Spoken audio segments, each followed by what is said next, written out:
Good morning students, मैं और त्रिपाठी स्वागत करता हूं सरस्वती क्लासेस के ऑफिशियल यूट्यूब चैनल पर। बहुत दिनों के बाद आज हम लोग एक वीडियो लेकर आए हैं, नया वीडियो। पहले तो जैसा कि ऑफलाइन क्लासेस में आप लोग पढ़ रहे थे, बहुत अच्छे से सब कुछ चल रहा था, बट फिर से लॉकडाउन हो गया, जिसके चलते मैं अब YouTube पे आपको फिर से क्लासेस देने का विचार किया है मैंने और हमारे साथ के जो सहयोगी हैं सब ने। और मैं आज इसी पर्पज़ से एक वीडियो आपको देने जा रहा हूं, जिसमें हम लोग ज्ञात करेंगे अभाज्य गुणनखंडों की संख्या निकालने का वीडियो देखते हैं आज। ठीक है, तो क्वेश्चन आ जाता है अभाज्य गुणनखंडों की संख्या, कुल कितने अभाज्य गुणनखंड होंगे, है ना। किसी एक पर्टिकुलर नंबर से, जैसे 2160 के कितने गुणनखंड 18 से विभाजित होंगे, 1050 के कितने गुणनखंड 16 से विभाजित होंगे, ऐसे क्वेश्चंस आ जाते हैं। या दे दिया जाएगा कि किसी संख्या के गुणनखंडों के व्युत्क्रमों का योग निकालिए, इस टाइप के गुणनखंडों का योग निकालिए। तो उसी पे आधारित ये वीडियो है और इस पे आज हम लोग चर्चा करते हैं। आपको देखना है शून्य से शिखर तक के कॉन्सेप्ट में, बिल्कुल बेसिक से स्टार्ट करेंगे, हर तरह का क्वेश्चन आपको कराएंगे। क्लियर? तो ध्यान देते हैं और देखते हैं पहला सवाल। तो सवाल ये है, क्वेश्चन ये है, 24 के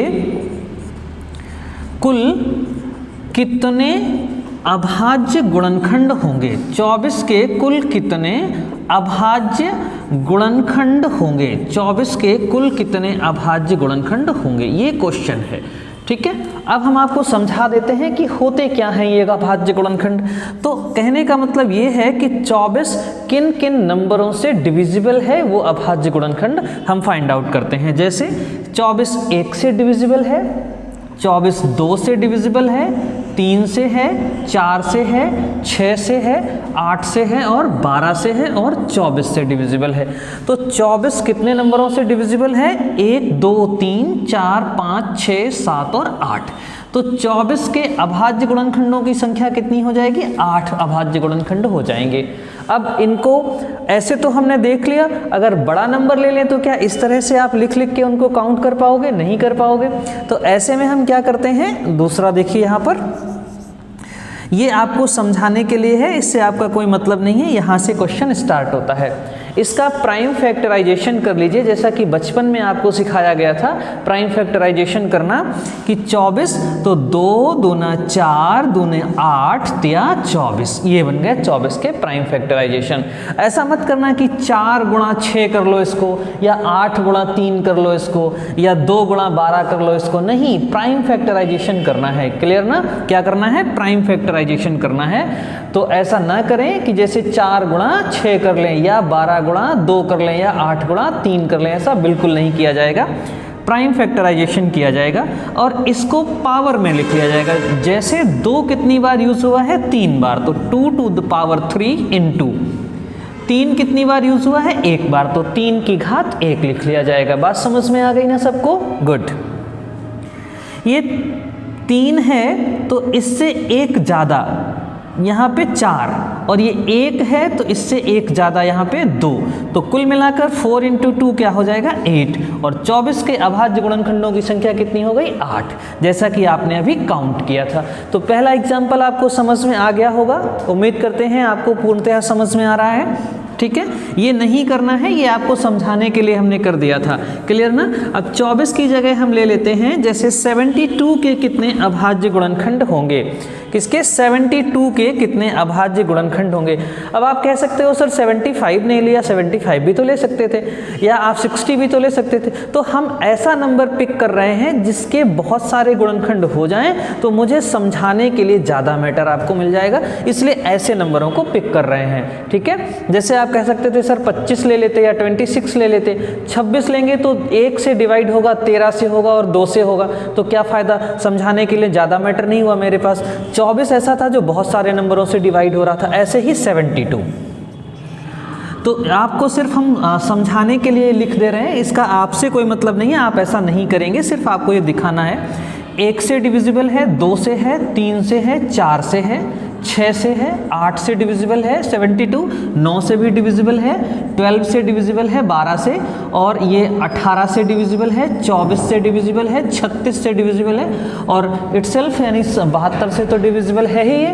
तो कुल मिलाकर अगर हम ये कहें कि कितने अभाज्य गुणनखंड हैं, 1 2 3 4 5 6 7 8 9 10 11 और 12, तो 72 के कुल कितने अभाज्य गुणनखंड हो गए, 12 अभाज्य गुणनखंड हो जाएंगे।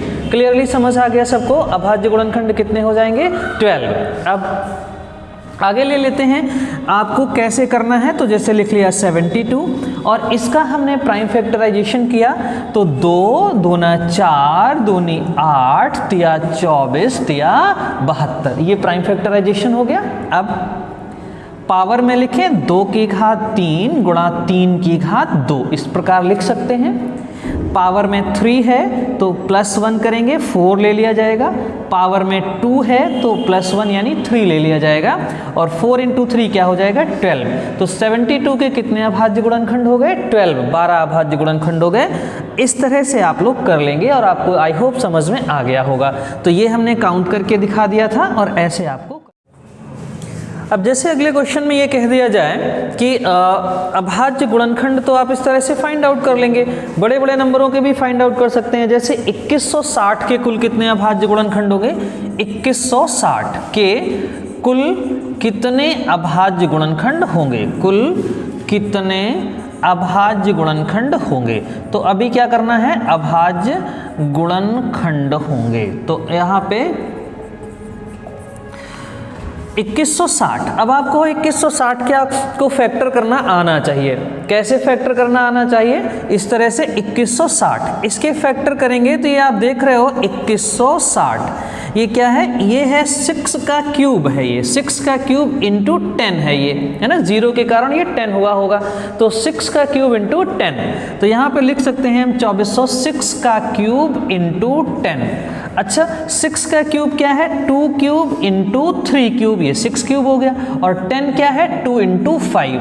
तो देखो अगर हम इसको पावर में लिखेंगे, अगर पावर में इसको लिखते हैं तो कैसे लिखेंगे, 2 कितनी बार है, 3 बार इधर और 1 ये है, तो 2 power 4 into 3 power 3 into 5 power कुछ नहीं है तो 1 तो है ही पावर में, तो पावर 1। इस प्रकार ये पावर में 4 है तो यहाँ आ जाएगा 5, ये 3 है तो यहाँ आ जाएगा 4, ये 1 है तो यहाँ आ जाएगा 2, तो ये हो जाएगा 5 इंटू 4 इंटू 2, इट मीन्स 40 आ जाएगा।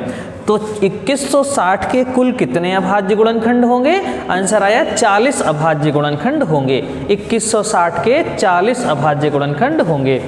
जैसे आ जाए 100 के कुल कितने अभाज्य गुणनखंड होंगे, 100 के कुल कितने अभाज्य गुणनखंड होंगे, तो देख लेते हैं। और एक एक चीज़ को बहुत धीरे धीरे समझिए, 15-20 मिनट का समय, आज आपके लिए 20 मिनट 25 मिनट का समय वैल्यूएबल नहीं है, लेकिन अच्छे से समझ लेंगे तो एग्ज़ाम के दौरान एक एक सेकेंड का समय आपके लिए वैल्यूएबल होगा। तो इसलिए वीडियो को बहुत ध्यान से देखना है। मैं हर तरह के एग्जाम्पल से आपको इसको क्लियर करूंगा। 100 के कुल कितने अभाज्य गुणनखंड होंगे, तो 100 को आप कैसे लिखेंगे, 2 दूना 4 पंचे 20 पंचे 100, it means 2 to the power 2 into 5 power 2। तो यहाँ पावर में 2 है तो आप इसको लिखोगे 3, और यहाँ भी 2 है तो लिखोगे 3, और 3 इंटू 3 क्या हो जाएगा 9। तो 100 के कितने अभाज्य गुणनखंड होंगे, आंसर आएगा 9 अभाज्य गुणनखंड होंगे। सभी बच्चों को समझ में आ रहा है ना, 100 के कितने अभाज्य गुणनखंड हो जाएंगे, 9 अभाज्य गुणनखंड हो जाएंगे। क्लियर ना।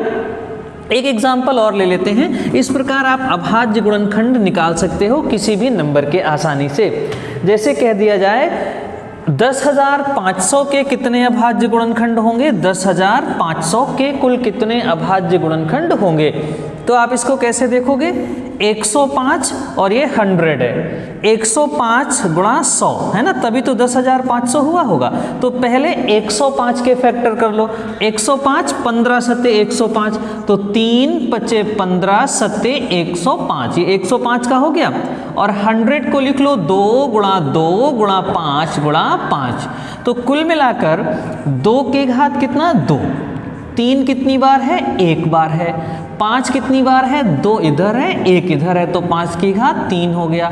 7 कितनी बार है, 1 ही बार है तो 1 ही हो गया। अब यहाँ पे पावर में 2 है तो 3 ले लीजिए, 1 है तो 2 ले लीजिए, 3 है तो 4 ले लीजिए, 1 है तो 2 ले लीजिए।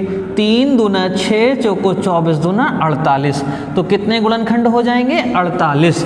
10,500 के कुल कितने अभाज्य गुणनखंड होंगे, 48, 48 अभाज्य गुणनखंड हो जाएंगे। बात समझ में आ रही है सबको, गुड।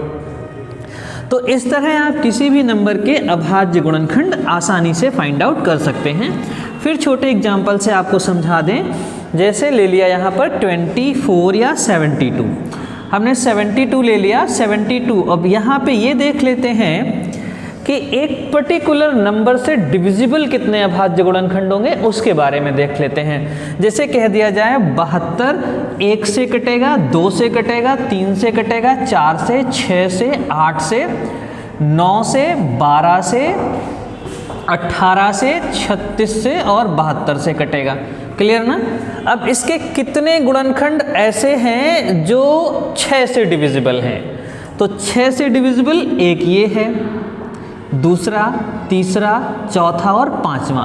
तो अगर ये क्वेश्चन आपसे कर दिया जाए कि 72 के कितने गुणनखंड, 72 के कितने गुणनखंड 6 से डिविजिबल हैं, 6 से विभाजित हैं, 72 के कितने गुणनखंड 6 से विभाजित हैं या 6 से विभाजित होंगे, ये सवाल हो जाए तो ऐसे हमने लिख के काउंट कर लिया। लेकिन बड़ा नंबर होगा तो हम काउंट ही नहीं कर पाएंगे ऐसे, तब क्या करना होगा, तो 72 का प्राइम फैक्टराइजेशन करिए, जैसे अभी पहले किया था एक सवाल में।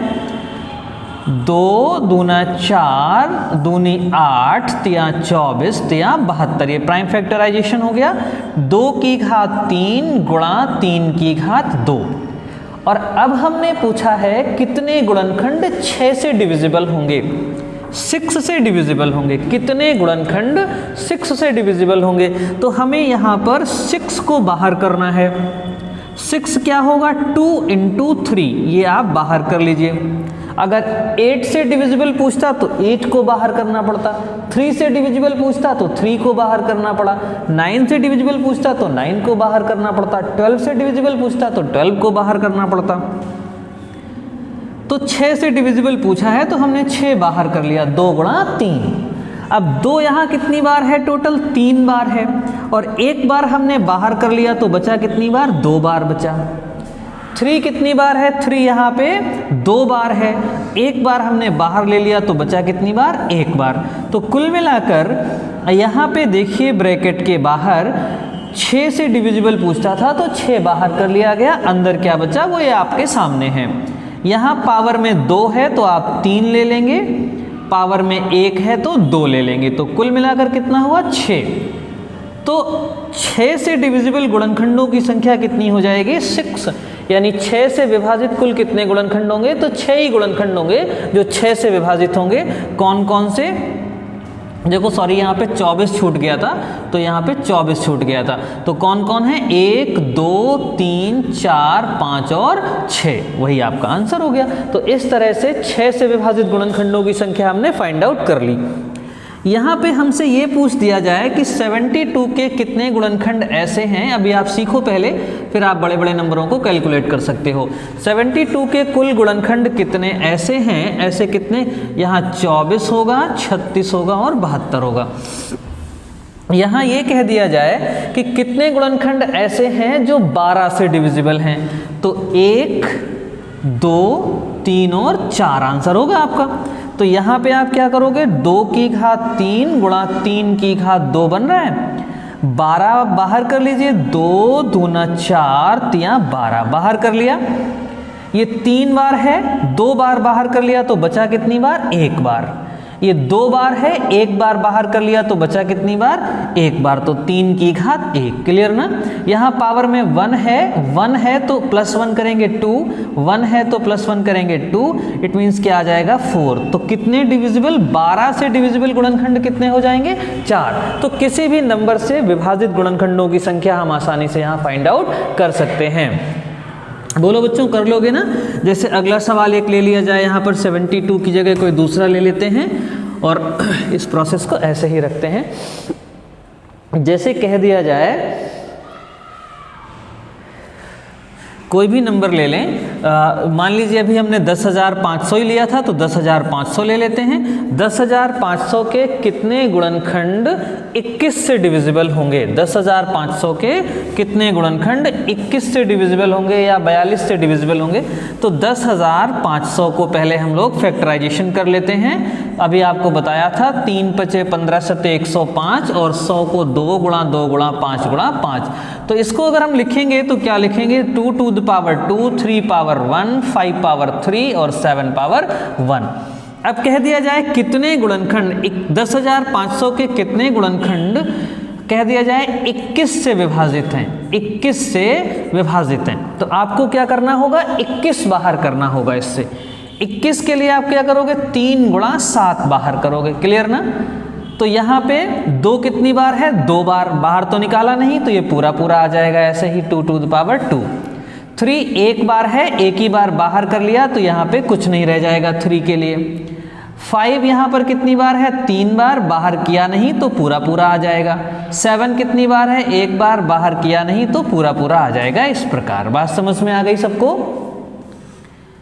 यहाँ पावर में 2 है तो हम लिखेंगे 3, पावर में 3 है तो हम लिखेंगे 4, और तो कुछ है नहीं आगे तो कोई मतलब ही नहीं है। तो 3 × 4 कितना हो जाएगा? 12। यानी कुल मिलाकर 10,500 के कुल कितने गुणनखंड 21 से विभाजित होंगे? तो आंसर क्या आया आपका? 12 गुणनखंड ऐसे होंगे जो 21 से विभाजित होंगे। बात समझ में आ रही है ना? तो इस तरह से किसी पर्टिकुलर नंबर से डिविजिबल गुणनखंडों की संख्या आप आसानी से निकाल सकते हैं। निकाल सकते हैं ना सभी बच्चे? Very good. नेक्स्ट, जैसे यहाँ पे कह दिया जाए 100 के